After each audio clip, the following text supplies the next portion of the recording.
down to Kingston and do a training at the university for a whole bunch of therapists and physicians and nurses, and even had a couple of pharmacists in the group. It was an absolutely wonderful experience. I feel like I think we learned maybe more than we taught, but it was kind of like a cultural exchange, and we had the opportunity to train would-be sex therapists and also learn a great deal of cultural differences, as it were. Karen is the author of her first book, was called Love and Sex, The Basics, Dr. Karen Carpenter. I have that here if we are watching on the video. And she has a brand new book that I'm really excited to hear more about if we can get her on the phone. Last time we spoke, we were talking about the research that she was doing, and that's not going to be visible at all. I'm sorry about that, but it's called Interweaving Tapestries of Culture and Sexuality in the Caribbean. Karen did a comparative study of sexual attitudes in different Caribbean nations, Jamaica and Barbados, and a few others. Hopefully she'll be along to talk about her research. We were really kind of stunned at how many ways, well, of course, like comparing any cultures, there's similarities and differences, but we certainly learned a great deal. Larry and I had been doing training over many years, different professions, and one company that we'd worked with had done continuing education training for massage therapists. And they would do, they coined the term cruise for CEUs, CEUs being continuing education credits that professionals need to maintain their license. And we'd just go on a 7-day cruise somewhere around the Caribbean and do our classes and have this wonderful thrill. And so it was kind of a cultural exchange. And when we went to Kingston, actually I met Dr. Karen in Florida. She's a fellow alum of the Florida Sex Therapy Training Institute that my dear late mentor, Dr. Susan Lee, ran. And it was, kind of a cultural eye-opener, as I said. We learned how, first I was, getting to the point that in the course of doing these cruises, sometimes we would go to Jamaica, and like a lot of Americans who visit Jamaica, you end up in all the typical touristy places like Montego Bay and Ocho Rios. Our first trip to Kingston was truly like the first time. It felt like it was the first time we were going to Jamaica. It was completely different than any of the usual places. And we learned a lot about the roles of women in particular, and the values, the way relationships are treated. I think that Americans still have a lot of misconceptions about Jamaica. I think particularly a lot of younger Americans or folks my age usually think that everybody's smoking pot and listening to reggae and practicing Rastafarianism. Of course, that's a segment of the culture of the society, but like every other place, there's all kinds of people. I should mention that Dr. Carpenter also has been doing radio down there in Jamaica for quite a long time. We've had the pleasure of guesting on her show. And through those contacts, I was also invited to talk on a noon hour show, which was like 180 degrees different. Karen's show is kind of hip and progressive and pretty open and talking about sex. This noontime show was a bunch of older conservative guys, and it was, it was a bit clipped. It was not quite so easy and free in talking about sex and the attitudes. Again, just like here, some folks are more conservative. Religiosity certainly plays a role, and are more or less inhibited when it comes to these discussions. But I do have to say, and I think the one image one story that stuck the most from our first trip to Kingston was hearing the story of the statues in Emancipation Park. And since I probably can't show you on my laptop here, you can use Google Images and check out Emancipation Park in Kingston. And it was just a rather extraordinary story of these sculptures that were commissioned. Tall sculptures, abstract art sculptures, but they're nudes, a male and female figure. Some of the folks in our trainings were telling us how there was this controversy around these giant nude sculptures right in the heart of Kingston in Emancipation Park. And at that time, was still during the George W. Bush administration, was right around the same time when we had our own little sexual scandal about nudity in public, when some of you may remember when there was a big furor over the naked breast on the statue of blind justice in I believe it was the State Supreme Courthouse of Georgia. And then Attorney General John Ashcroft was apparently so offended that he insisted that, if I remember, something on the order of $6,000 of taxpayer money was spent to robe the naked breast, lest we be shocked and offended. So, when I heard that they had commissioned an artist to produce these huge, beautiful sculptures of the nude male and female figure, I figured, with my American bias, sure, of course, I get why there'd be outrage. Why it would be a scandal and people would be, making a stink. Much to my surprise, though, as it turned out, the furor wasn't over the nudity of the sculpture. The furor was over the size of the genitalia, particularly on the male figure, that folks felt it was not big enough to represent the proud Jamaican man. And they actually, as the story was told, commissioned the artist to come back and make it bigger. And I thought, well, that's not something we would likely see in the United States. So in some ways, again, we have similarities in kind of a male-dominated culture. Unfortunately, there isn't a whole lot of sex-positive education and information. And unfortunately, there tends to be a good deal of homophobia, both rather fierce intolerance of homosexual men, and even in some circles, an almost tolerated violence towards gay women, just based on some of these attitudes. And of course, in some parts of the culture, maybe among some Rastas, it's long known that there's this idea of men being able to, or tolerating other partners, possibly even other families with other women. Of course, the most famous native son was Bob Marley, and I remember reading a story years ago that his widow, Rita Marley, officially recognized, I think, somewhere in the neighborhood of 42 some odd siblings in terms of his estate, officially recognized. And there is that gender double standard where it would not be tolerated for a woman to have multiple partners.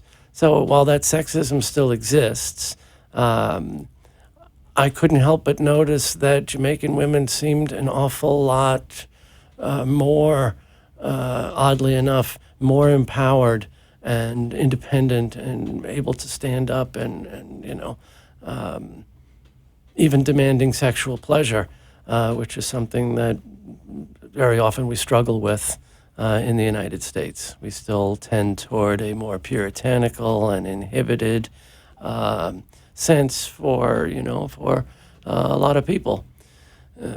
So culture, we've talked about this. I talked about this with Larry last week, that culture and values around sexuality influence even the most basic of education. We talked about how sexual health information is kind of hobbled when we're just so embarrassed and uncomfortable, even to just have the conversation. In the course of my now coming up on 25 years of doing sexuality education, I've observed what to me is just so extraordinarily upside down and wrong, and I can't help but think such a sign of poor sexual health that it seems to be easier for a lot of people to have sex, to actually have intercourse, especially, in the dark with a good buzz on, than to talk about having sex. And it seems like if we were sexually healthier, it would be the other way around, right? A conversation should not be considered more intimate and more scary than actually, tossing back a few, turning off the lights, and rolling around naked. Even, this kind of old school stereotype of the nervous bride, and the honeymoon, and this big buildup of, oh my God, the event is going to happen, and, coming out of the bathroom after 45 minutes fully clothed, underwear and pajamas and a robe, and walking around the room and turning off all the lights and kind of groping in the dark and sliding, pulling off the robe and sliding under the covers and shimmying out of her pajamas under the covers and pulling the blankets up to her neck like this and saying, okay, I'm ready. Clearly that doesn't sound like doesn't look like the posture of someone who's ready to engage in what should be fun and exciting and sexy and pleasurable, mutual sex play, right? I've often said it's only sex work if you're getting paid for it. Otherwise, it's supposed to be play. Yet so many people have these kinds of worries and anxieties that people can actually have sex and not have a whole lot of fun. I see Dr. Karen on the video. Karen, can you hear me? Are you on the line? Do we have sound? I sure hope so. Dr. Karen, are you there with us? Maybe she'll be joining us shortly. No, we don't have audio. Okay. Well, again, you can feel free to call me if there's anything you want to ask about, any topics you want to bring up at all, maybe related to culture and sex ed, or really anything that's on your mind. I'll give you the number again, 888-565-1470. Call in and tell me what's on your mind. If people were, in a perfect world, if people were sexually informed and comfortable and confident and, imagine that wedding night scenario where people were actually bringing in lamps from other rooms and brightening up the place and standing naked as a jaybird, standing on the bed facing each other. And I think that would probably be a more likely picture of someone who's ready and willing and, present. That idea of being present during sex is a big one in my work in sex therapy. There's a couple of terms that sex therapists love to use. One is spectatoring, where one is kind of like watching themselves rather than being involved. They're sort of leaving their body and kind of standing at the foot of the bed, very often with a critical eye. It could be, and this goes for men as well as women.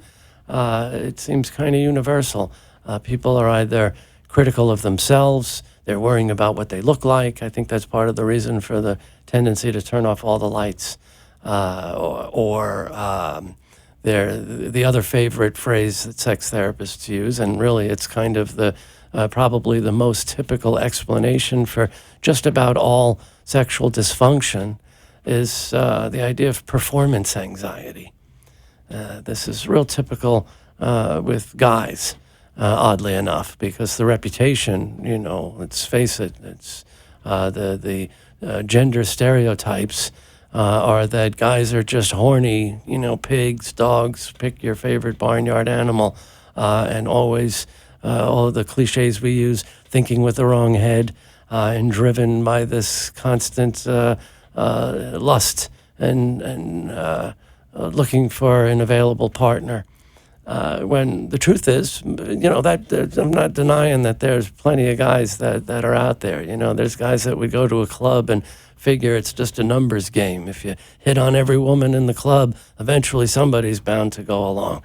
But I think part of what's really typical and what we don't acknowledge often enough is that for a lot of guys, along with that lust, along with that horniness, comes a great deal of anxiety.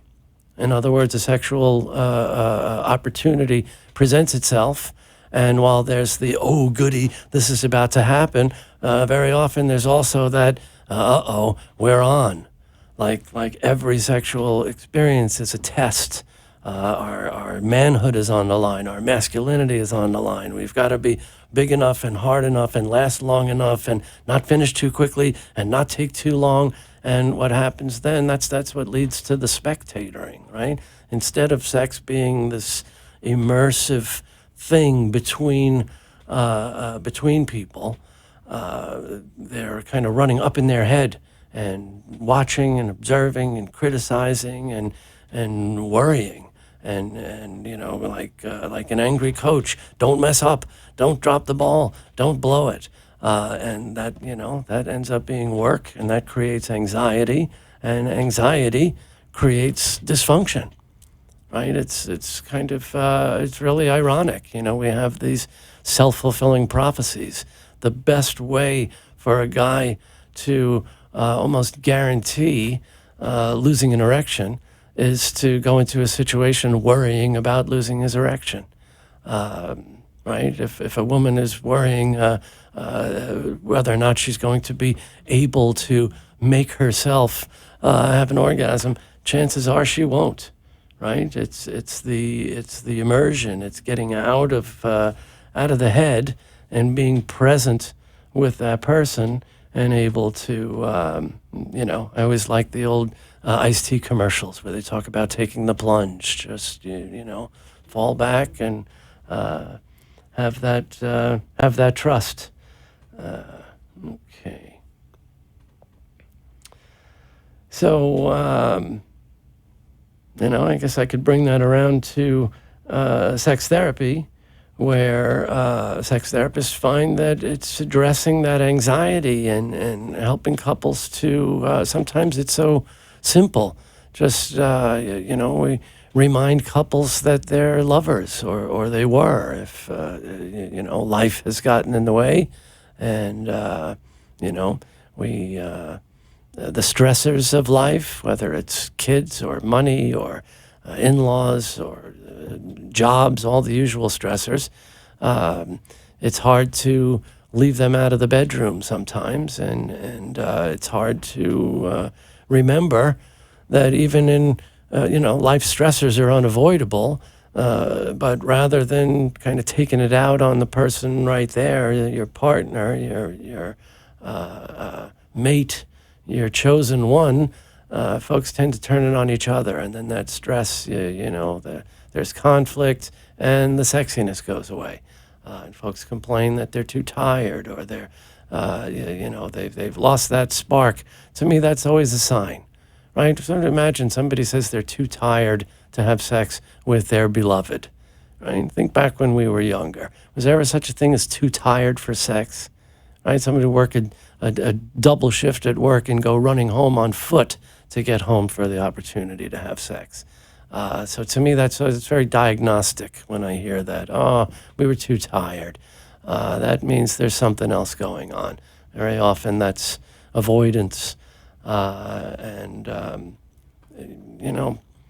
erotic connection between lovers is not something that is naturally sustainable passively, right?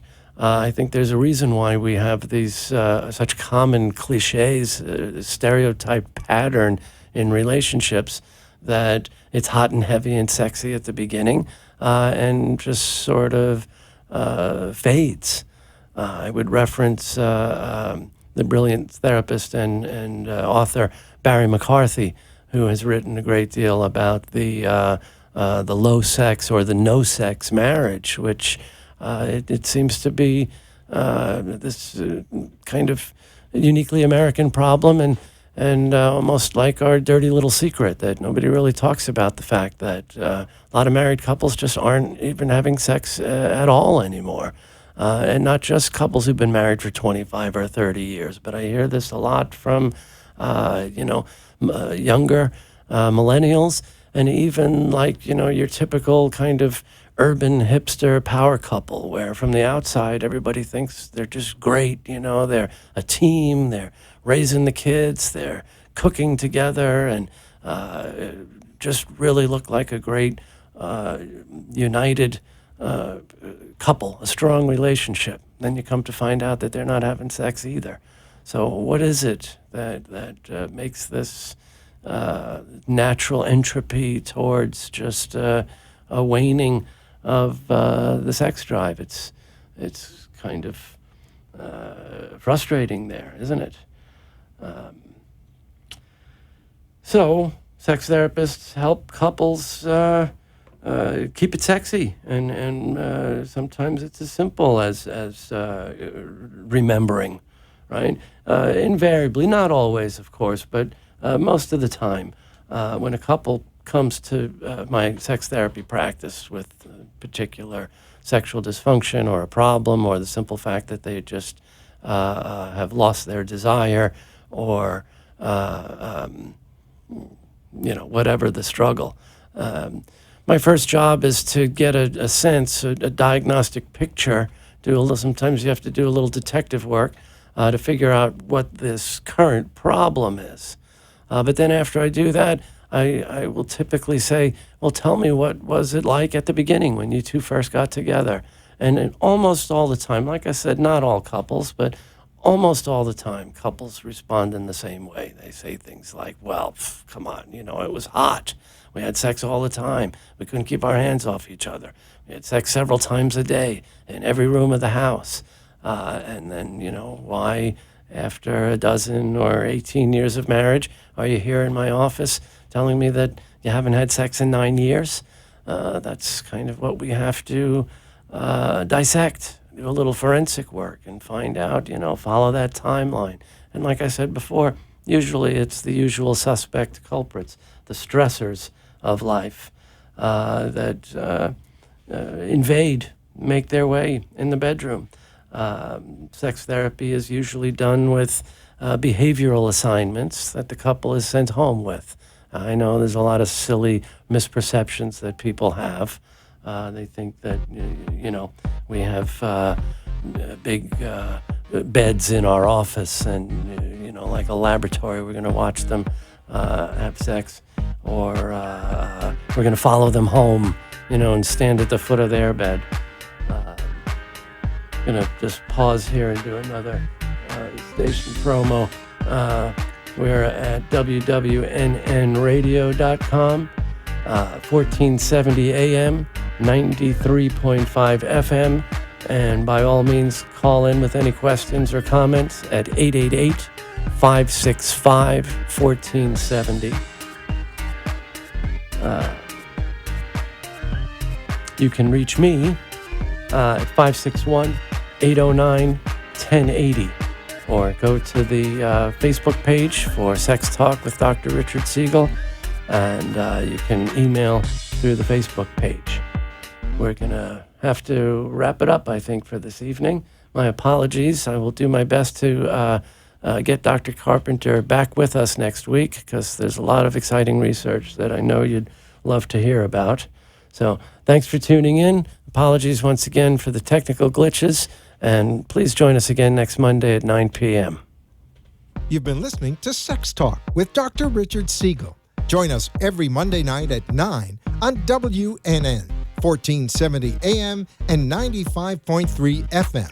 Or watch live streaming video at AMP2 TV Productions on Facebook, or look for the shows on YouTube. Thanks for tuning in, and we hope you'll join us again next week. The opinions expressed on the preceding sponsored program were strictly those of its hosts, guests, and callers, and not necessarily those of this station, its staff,